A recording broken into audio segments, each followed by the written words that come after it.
Okay, time to procrastinate from the Game Boy Mega Machine a little bit longer. Well, actually, I have been working on that and we'll be talking about the Game Boy Mega Machine probably some point next week before I finish the next step in that. But this weekend I played a couple of gigs, one in Bristol, Rough Trade, and the other one in Cardiff. And I was walking past the CEX in Bristol and I stumbled across this thing in the window. Woo! Yeah, it's a Sega Master System. It's this Master System Mark II, which is actually the cut down version of the Sega System Master 1. And yeah, it was there, and I remembered in the back of my head I actually have these things. I actually bought these a couple of months ago from secondhand from a guy called Peter on Facebook. I was like, oh, that seems like it might be useful at some point, and they sat in the cupboard for a couple of months, and now I'm going to use them. This is basically a MIDI interface for a Sega Master System made by Little Scale, and yeah, I'm going to try and make this work with this. So yeah, I picked this up from Bristol. It cost me £40, I think, and I don't really know anything about any of these Sega machines, so whatever. But yesterday I did a quick modification because the Sega Master System 2 has no composite out, so I needed to make a composite output and then an audio output as well. So yeah, that works now.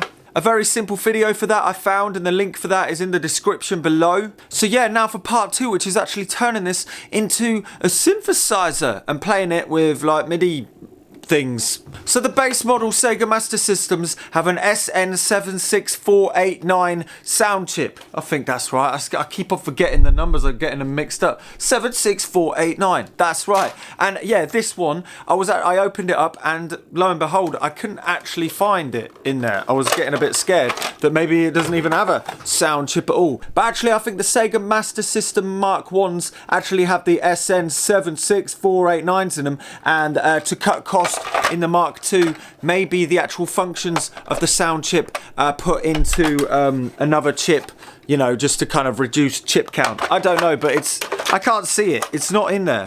The Japanese ones actually had an FM chip as well, like the Sega Mega Drive, but sadly I haven't got that, but I do plan on maybe making an upgrade to this in the future, or jumping straight to the Mega Drive. Who knows, we'll see about that. But let's turn this one and what it has in it into a synthesizer and making it, you know, nice and tactile and, you know, lovely. So the plan is I'm going to use these two chips. This one goes inside the Sega Master System and this one converts a MIDI input into the controller port. I'm going to use this blank 19-inch rack panel, and I'm actually going to build in all of the knobs for the MIDI CC commands, so it kind of turns it into you know, a usable machine with tactile functions. First thing I've got to do is drill the holes and do all that stuff.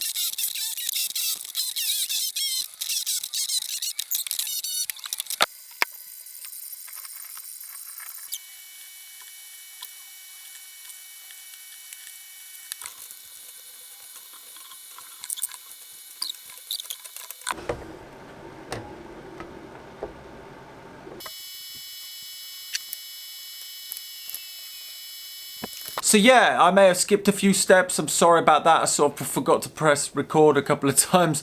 But yeah, it's done. And yeah, I've put it inside this very large kind of 8U rack that I actually picked up yesterday as well on Facebook Marketplace for about 20 quid. So can't complain, but it is a little bit, it's a bit oversized, what can I say? So it's got the same functions as it usually would have if you plugged in the Little Scale MIDI interface into a Sega Master System, but on top of that, it's also got all of the MIDI commands kind of, yeah, broken out into knobs. It's a little bit glitchy, and I think that might be down to the fact that the Sega Master System Mark II, you know, to cut cost, actually cut out the sound chip completely and bundled that in with another chip, which maybe makes it more like, you know, prone to glitching out. I'm not sure, but you'll see in the moment. So let's give it a go. Let's turn it on.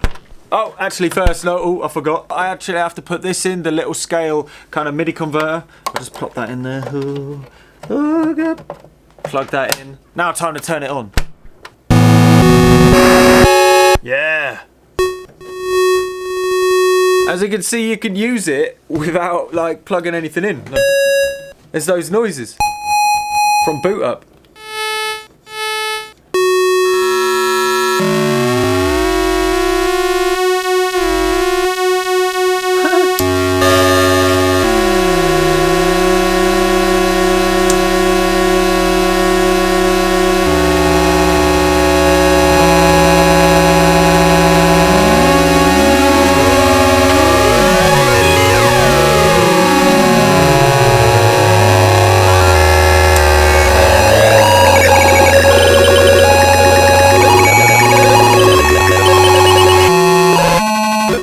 kind of sounds like a Benjalin, but it's actually coming from the Sega Master System. So all the sounds you're hearing are actually coming from this. This is just controlling what's in there. It's pretty crazy. I've actually made it so the volume has control voltage in, so we'll just quickly plug something in. Let's plug in the LFO and see what happens.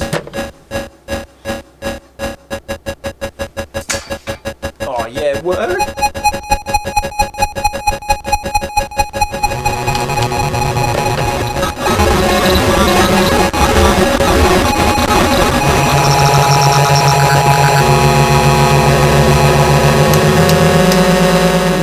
But what happens when you plug some MIDI into it? Right, so you can sort of play it like a very limited synthesizer with 3 oscillators actually.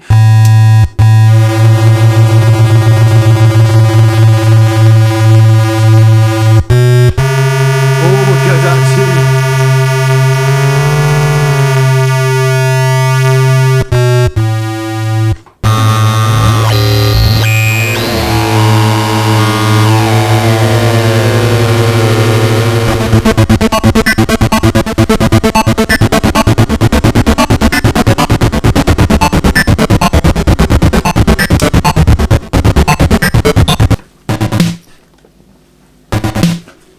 The drums are all the way over there, so I'm going to be bouncing back and forth, you know.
So needless to say that the actual MIDI interface that plays with the Sega Master System actually works without all of these knobs. The knobs just get bypassed straight through, and I've quickly programmed kind of like a little MIDI kind of line that sort of sounds like a melancholy kind of like a walk along Sega game that you're walking along in the happy dark candy rainforest maybe? I don't know, here goes.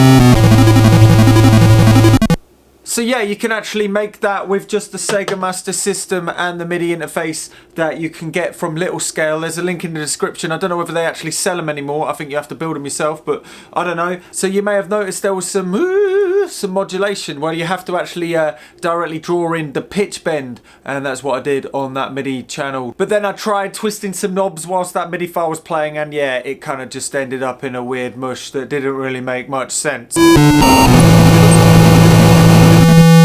So yeah, that's the broken out Sega Master System. I think it looks cooler than it actually sounds. I really want to try this kind of approach with the Sega Mega Drive. I've got one on the way, so yeah, expect that. There's actually a heck of a lot more knobs involved in there. There's probably about 100 knobs, so hopefully you'll see like a Sega Mega Drive surrounded by hundreds of knobs, but we'll see about that. Like I said before, there is master systems with FM chips in there, but most of them are in Japan. You can actually get add-on kind of upgrades for these, but I haven't looked into them yet, and this may be an expansion in the future. All of the audio that you've heard in this video, as well as loads more, has been kind of split into drums and Sega Master System and shared on my Patreon. So if you want to download them and cut them into loops and stuff and mess around with them, then go crazy. All you have to do is go over there and just, you know, support it. Needless to say, Patreon helps pay for stupid experiments like this, so thank you very much to all my Patreon supporters. It's really nice, and I'll be doing a live stream this coming week because I haven't done one for the last month or so because I've been touring and stuff. So that'll be pretty exciting. And yeah, till the next time, which is Game Boy Mega Machine, I'll see you later. And yeah, like this project, it didn't turn out 100% how I thought it was going to, but it still makes some funky sounds. You know, don't be scared to try it.